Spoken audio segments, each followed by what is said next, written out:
John Lennon and Yoko Well, Ono. Yeah, I mean, to me, that the music there has, I mean, that authority that I've talked about. I don't approve of those ideas. You know, some people think I'm crazy, some people think I'm lazy, but I'm just sort of sitting here watching the wheels. Wheels within wheels, that's an old mystical Yes, image. indeed, yeah. You know, and I mean, I'm a more activist type myself, and I don't approve of those sentiments. But I find his statement of them, the lyric statement, to be really convincing. Well, also, he's so mercurial that he believes something passionately for the length of time that he does it, and then he moves on to something else. Well, I tell you something, though. It seems to me that song does really... I mean, I think that's the direction he's been moving in and that's what he's been trying to achieve. It's the transcendence of his own anger. You see that I'm using the present tense. You know that? Yeah. Can't avoid it, can you? No. That's what he tried to achieve, it seems to me, for the last 10 years, starting with all that primal scream therapy stuff. And he may well have stayed there, although a lot of people do achieve that peace within and then decide to act anyway, decide that you can act and continue to have the peace. And it was my hope that that's what he would do. Watching the Wheels, I think, is the song that people are going to play when they try and sum up where John Lennon's head was at when he died. But for me, there's another song which is all about what happened to him. That says it a lot better. And that's a single he did with Phil Spector in 1970 called Instant Karma.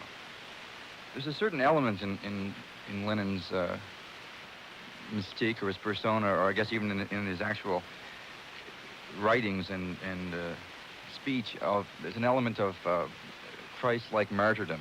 You know, come together over me, and the Ballad of John and Yoko, they're going to crucify me. And then Instant Karma, and I guess it pretty well junks the notion of karma, because he did not get what he deserves.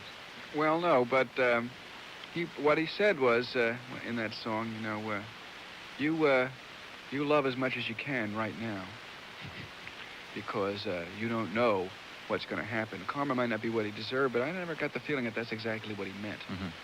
I thought he meant fate in a real Western sense, actually. You know. But I'd always thought about John Lennon. When I would think about who are people who are my contemporaries, I'm 38 now, who are going to make good rock and roll, who are going to not make me seem ridiculous being a rock critic and proud of it as I turn 45 and 50 and 55, which I think is quite possible I'll be. Mm-hmm. And Lennon was always one of the people I would think of. It was always that he always had that shot because he never gave up on the honesty, and that's what really counts. Well, I guess a lot of people will remember where they were when they heard about this, in the same way they remember where they were when they heard about John Kennedy. Kind of it seems to have come full circle, doesn't it, from the assassination of Kennedy and... Yeah, I'm afraid so. I mean, I'm afraid that's certainly the way it's going to be perceived, yeah, you know? Yeah. It's the way it's going to be perceived. I mean, people are taking this very hard.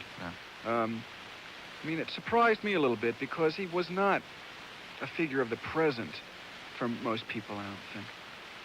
I think that may have something to do with it. Yes, right. And yes, and it was that they feel that past is dead. But I don't, you know, he wouldn't say that. No. I mean, I think that's really what's worth remembering. He would think that was complete baloney. Well, God bless him. Yeah. And thanks very much, Bob, for doing this. You're welcome, David. It was an honor, I'd say, rather than a pleasure. Okay, Bob, we'll talk to you again. Okay, good. Bye-bye. Chris Gow, senior editor of Village Voice magazine in New York. Bob was up all night working on various aspects of this pretty sickening story, so I'd like to thank him once again for doing this. And that ends Variety Tonight, for tonight, our special edition, a tribute to the late John Lennon, who was killed last night in New York by some very weird person.